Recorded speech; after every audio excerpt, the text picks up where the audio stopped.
எந்த அளவுக்கு சிரிச்சு பேசுகிறாரோ அந்த அளவுக்கு எங்களுக்கு மனசு குளிர்ந்துருக்கும். எங்களுக்கு அமைச்சர் அப்படின்னு வந்ததே நாங்கள் எதிர்பாராமல் எங்களுக்கு கிடைத்த ஒரு வரப்பிரசாதம். கூப்பிட்டா கூட குழந்தை மாதிரி ஓடி வர்றாரு, ஊருக்கு டக்குனு ஓடி வந்துடுறாரு, ரொம்ப பிறப்புக்கும் வந்துடுறாரு, எந்த கல்யாணத்துக்கும் வந்துடுறாரு. உங்க ஊர்ல கூப்பிட்டா கொடுத்த அனைத்து வாக்குறுதிகளுமே எங்களுக்கு கிட்டத்தட்ட 85% நிறைவேற்றி கொடுத்துக்கிட்டு இருக்கிறாரு. வேறதால ஒரு 80% முடிச்சிட்டாங்க. இன்னும் கொஞ்ச நாள் இருக்கு, அதுக்குள்ள 100% முடிச்சு கொடுத்துருவாங்க. எங்களுக்கு கடந்த 3 ஆண்டுகளாக எதுவுமே செய்யாமல் கடைசியாக முடிய போகிற நேரத்தை அதை செய்யறேன்னு சொல்லிட்டு இருக்காங்க. அது எந்த அளவுக்கு சாத்தியப்படும் தெரியல சார். கிட்டத்தட்ட திருச்சி மாவட்டத்தில் இருக்கக்கூடிய ஒரு 4000க்கும் மேற்பட்ட இளைஞர்களுக்கு சிறந்த வேலை வாய்ப்பு உருவாகியிருக்கு. நாயகங்களும் சேடி கொடுத்து கொண்டு எங்களுக்கு ஆளுக்கு 1 லட்சம் கொடுத்த கூட ஜாமனை கொண்டு வந்து கட்டி சரக்கு கடையை போடுவோம். வீட்டிலே தொழில் பார்க்குற மாதிரி நாங்கள் தெருவா போக தேவையில்லையா. தெருவா போன கூட எங்களை உட்கார வைக்காம எங்களை தெரிஞ்சுக்கிட்டே இருக்கிறாங்க. அங்கே மகளிர் சுய உதவி குழுக்கள் மூலமாக நிறைய பெண்களுக்கு சுயதொழில் வீட்டிலே உட்கார்ந்து சுயதொழில் செய்வதற்கு ஏற்பாடு பண்ணி பெண்கள் அதன் மூலியமாக அதிகமாக பயனடைஞ்சிருக்காங்க. நான் சர்வீஸோடு அனுப்பிச்சு தருவேன்ற ஒரு வாக்கு இருக்குங்க, அது செய்யலை. ஏன்னா லோக்கலில் இருக்கக்கூடிய அந்த கவுன்சிலர், அவங்க திமுக கவுன்சிலர்லாம் இருக்காங்கல்லங்க, அவங்க பார்த்தீங்கன்னாக்கா பொதுமக்களோட ஒரு அட்டாச்மெண்ட்டாக இல்லை. கல்வித்துறை மந்திரியா 80% கொடுக்கலாம். எங்களை பொறுத்த வரைக்கும் திருநங்கைகள் பொறுத்த வரைக்கும் அவர் நிறைய பண்ணியிருக்காரு. அதனால அவருக்கு 85 கொடுக்கலாம். 100க்கு 75% கொடுப்போம். அதே அந்த பாலம் கட்டி கொடுத்துட்டாருன்னா 100க்கு 100% கொடுத்துருவோம். 25 ஆண்டுகால கிங் ஊடக ஆளுமை. உங்கள் செய்தி உங்கள் ஊரின் வைரல் செய்தியாகவும் தமிழகத்தின் ட்ரெண்டிங் செய்தியாகவும் வெளியிட இணைந்திருங்கள். தமிழ்நாட்டுடைய முதலமைச்சர் திரு மு.க. ஸ்டாலின் தலைமையில் 4 ஆண்டு காலம் ஆட்சி நிறைவு பெற்றிருக்கிறது. திராவிட மாடல் ஆட்சி என்று பிரகடனப்படுத்திய இந்த ஆட்சியில் அந்தந்த தொகுதி மக்களிடம், குறிப்பாக முக்கிய பிரமுகர்கள், திமுகவை சார்ந்த அமைச்சர் பெருமக்கள், அதிலும் குறிப்பாக இன்றைக்கு பள்ளி கல்வித்துறை அமைச்சர் திரு அன்பில் மகேஷ் பொய்யாமொழி தொகுதி மக்களிடம் நாம் இன்றைக்கு அவர் செய்த நிறைகள் அல்லது செய்ய தவறிய திட்டங்கள் என்ன என்பதை நாம் இன்றைக்கு கேட்டு தெரிந்து கொள்ளலாம். இது கிங் டிவி, நான் உங்கள் தமிழ்மாறன்.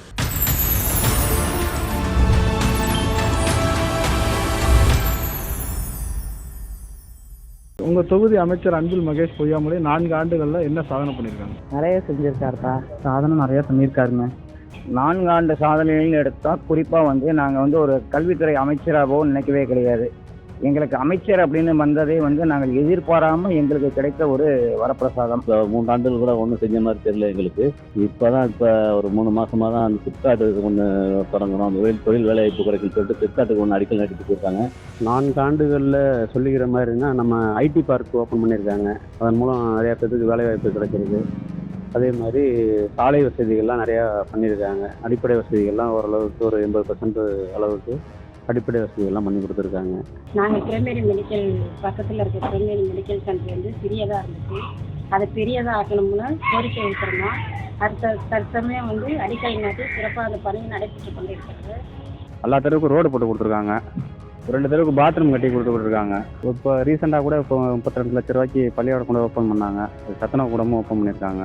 அவங்க நிறைய விஷயம் பண்ணியிருக்காங்க. இப்போ ஐடி பார்க் டெவலப் பண்ணியிருக்காங்க. ஒலிம்பிக் அகாடமி ஓபன் பண்ணியிருக்காங்க. ஸ்டூடியோட ஜல்லிக்கட்டு மைதானம் பண்ணியிருக்காங்க. அவங்க நிறைய சாதனை பண்ணியிருக்காங்க. 4 ஆண்டுகளுக்கு இந்த ஊருக்குள்ள ரோடு வசதியெல்லாம் இல்லாமல் ரொம்ப கஷ்டப்பட்டுக்கிட்டு இருந்தோம். இப்போ ரோடெல்லாம் போட்டு கொடுத்துருக்காரு. எதுவும் நல்லது கெட்டது கேட்டாலும் ஒன்றே உங்களுக்கு செஞ்சு தரேன்னு நல்லா அன்பாக பேசுவார். எந்த மேடையில் பார்த்தாலும் சிரிச்ச முகமாக பேசி எங்களை அவர் எந்த அளவுக்கு சிரிச்சு பேசுகிறாரோ அந்த அளவுக்கு எங்களுக்கு மனசு குளிர்ந்துருக்கும். ஐயா, அவர் சிமெண்ட் ரோடு போட்டோம். ஃபர்ஸ்ட் அவர் வரும்போது பைப் அங்கிருந்து அடி பைப் வச்சாரு. எங்களுக்கெல்லாம் அடி பைப்பு வச்சு எம்எல்ஏ இருக்கும்போது அடி பைப்பு வச்சாரு. இப்போ ரேஷன் கார்டு பெருசா கட்டிக்கிட்டாங்க. இப்போ எங்களுக்கு எஸ்டி வந்ததுனால அந்த எஸ்டி மூலியமா கல்யாண மண்டபம் பெருசா கட்டிட்டாங்க. எல்லா வீடையும் புதுசா இப்ப கட்டி கொடுத்துக்கிட்டே இருக்கிறாங்க. ஐயா, வீடெல்லாம் நல்லா கட்டிக்கிட்டே இருக்கிறேன். வேலை கொஞ்சம் நடந்துகிட்டே இருக்கு. அவர் கொண்டு வந்த திட்டங்கள் ஏதாவது மிகப்பெரிய திட்டங்கள்?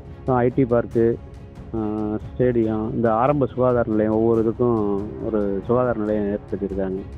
பெரிய திட்டங்கள்னு கொண்டு வந்தால் ஜல்லிக்கட்டு மைதானம் கொண்டு வந்திருக்காரு சூரியூரில். மிகப்பெரிய திட்டம் ஐடி பார்க் கொண்டு வரேன்னு இருக்காங்க. மிகப்பெரிய திட்டம்னு பார்த்தீங்கன்னா இப்போ இந்த ஒலிம்பிக் அகாடமி ஓப்பன் பண்ணியிருக்காங்க, அது மேம்படுத்தியிருக்காங்க. அது இந்த விளையாட்டு வீரர்களுக்கு இதெல்லாம் கொஞ்சம் ஹெல்ப்ஃபுல்லாக இருக்குது. அது இல்லாமல் இப்போ ஐடி பார்க்கு இதெல்லாம் இருக்குது. இந்த ஐடி படித்தவங்களுக்கு அதெல்லாம் கொஞ்சம் ஹெல்ப்ஃபுல்லாக இருக்குது. எங்களுக்கு இப்போ ஆஸ்பத்திரி வசதி இல்லாமல் இருந்தது. காட்டூர் ஆஸ்பத்திரியை வளர்ச்சி கொண்டாந்து இருக்காங்க. இன்னும் எதுவும் நல்லது செய்வாங்கன்னு நம்புகிறேன். அதனால் அமைச்சர் மூலியமா எங்களுக்கு நல்ல விதமாக எல்லா வேலையும் நடக்கும். தேர்தல் வாக்குறுதிகள் நிறைவேற்றிருக்காரா? இப்போ இந்த பாலார சாக்கடை இதெல்லாம் பண்ணியிருந்தாங்க. இப்போ எல்லாத்தையும் கம்ப்ளீட்டாக மூடிட்டாங்க. சிமெண்ட் தரெல்லாம் போட்டு விட்டாங்க. நிறைவேற்றிருக்காங்க. ஏறத்தாழ ஒரு 80% முடிச்சிட்டாங்க. இன்னும் கொஞ்ச நாள் இருக்கு, அதுக்குள்ள 100% முடிச்சு கொடுத்துருவாங்க எங்களுக்கு. நான் வந்து சர்வீஸ் ரோடு வந்து அனுப்பிச்சு தருவேன்ற ஒரு வாக்குறுதி இருந்தேன், அது ஒன்றும் செய்யலை. அதே போல் பார்த்தீங்கன்னாக்கா நிறைய மூலத்தில் இருக்கிற அந்த குப்பை கிடங்கு அதையும் வந்து அகற்றி தருவேன் முற்றிலுமாக அப்படின்னு ஒரு வாக்குறுதி கொடுத்தாங்க. அதுவும் வந்து ஒன்றும் செய்யலை. அதுக்கு அந்த 2 கோரிக்கையும் வந்து அவர் நிறுத்தி கொடுத்தாங்கன்னா பொதுமக்கள் மத்தியில் நல்ல பேர் வந்துடும் அவருக்கு. தேர்தல் வாக்குறுதிகள் நிறைவேற்றியிருக்காரு. நாங்கள் ஆல்ரெடி இந்த வீட்டுமனை பட்டா பற்றி நாங்கள் கோரிக்கை கொடுத்துருந்தோம் அவர்கிட்ட. இப்போ சமீபமாக வீட்டுமனை பட்டா கொடுத்துருக்காரு. அதன் மூலிமா அது இல்லாமல் கலைஞர் கனவு திட்டம் மூலயமா நிதி உதவியும் பண்ணிட்டு இருக்காங்க. அதெல்லாம் கோரிக்கை நிறைவேற்றிருக்காங்க. அது எதிர்க்கட்சியில் இருக்கும் பொழுது சட்டமன்ற உறுப்பினராக இருந்தப்பையும் சரி, இப்போ கடந்த 4 ஆண்டு காலமாக ஆளுங்கட்சியில் இருக்கக்கூடிய கல்வித்துறை அமைச்சராக இருக்கும்போதும் சரி, எங்களுக்கு நிரந்தரமாக ஒரே சீராக கொடுத்த அனைத்து வாக்குறுதிகளுமே எங்களுக்கு கிட்டத்தட்ட 85% நிறைவேற்றி கொடுத்துக்கிட்டு இருக்கிறாரு. தேர்தல் வாக்குறுதிகள் வந்து ஓரளவுக்கு ஒரு 50 எபோவ் பண்ணியிருக்காங்க.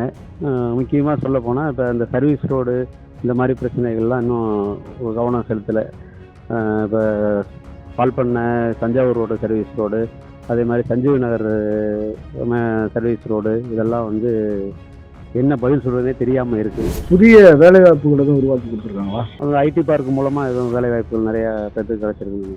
ஓரளவுக்கு இருக்குது. முன்ன வந்து பிஹெச்ல வந்து கொஞ்சம் டவுனாக இருந்துச்சு வேலையெல்லாம். இப்போ ஓரளவுக்கு பரவாயில்ல. அவங்களால எங்களுக்கு கொஞ்சம் வேலை வந்துருக்குது.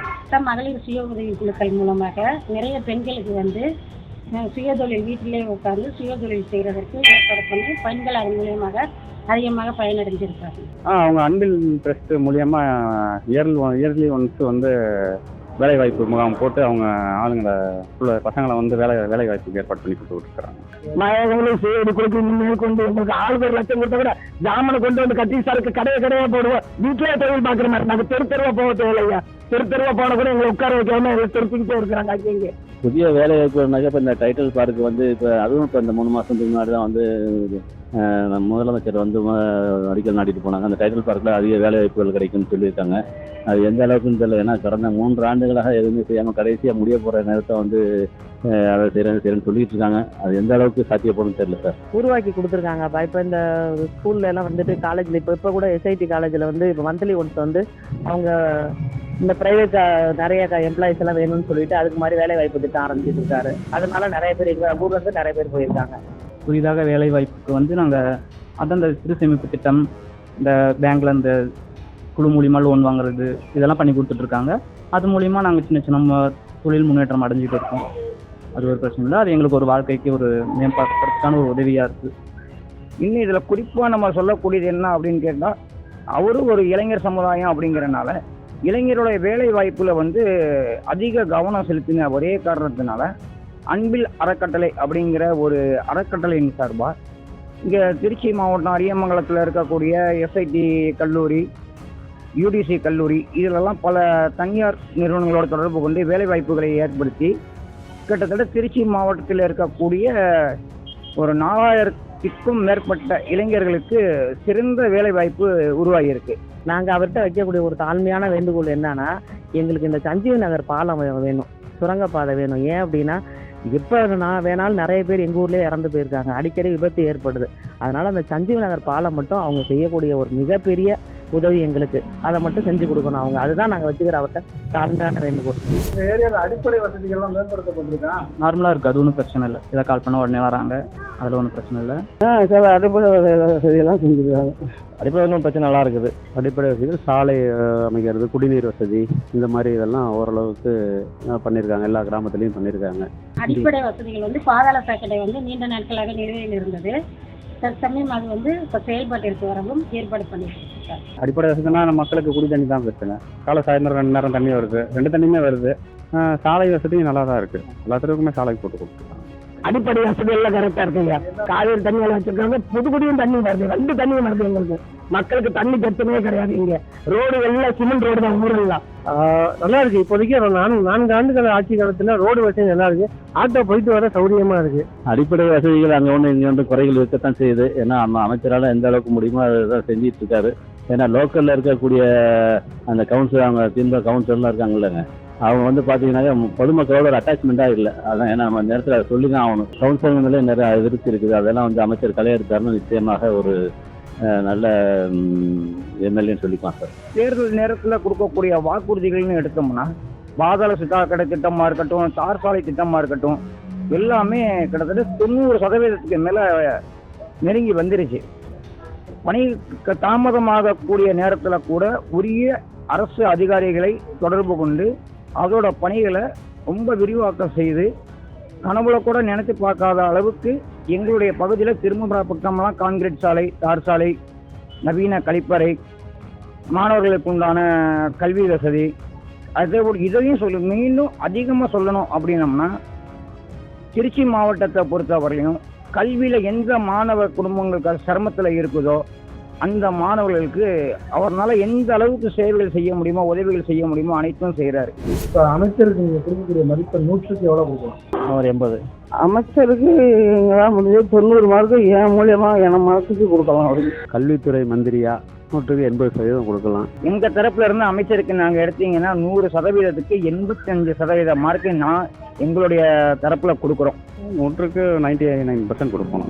எங்களை பொறுத்த வரைக்கும், திருநங்கைகள் பொறுத்த வரைக்கும் அவர் நிறைய பண்ணியிருக்காரு. அதனால அவருக்கு 85 கொடுக்கலாம். அமைச்சருக்கு கொடுக்குற மதிப்பெண் பார்த்தீங்கன்னாக்கா ஒரு 70% கொடுக்கலாம். 100க்கு 90 கொடுப்பேன். ஏன் 10 குறைக்கிறேன்னா இன்னும் கொஞ்சம் வேலை வாய்ப்புகள் அதிகப்படுத்தி தரலாம் இளைஞர்களுக்கு. அவ்வளோதான். எங்கள் அமைச்சருக்கு வந்து 90க்கு மேலே 93 கொடுக்கலாம்.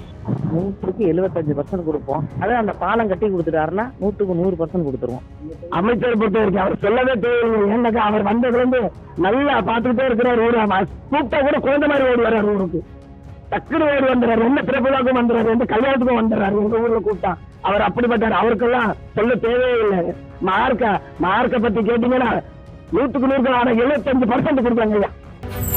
25 ஆண்டுகால கிங் ஊடக ஆளுமை. உங்கள் செய்தி உங்கள் ஊரின் வைரல் செய்தியாகவும் தமிழகத்தின் ட்ரெண்டிங் செய்தியாகவும் வெளியிட இணைந்திருங்கள்.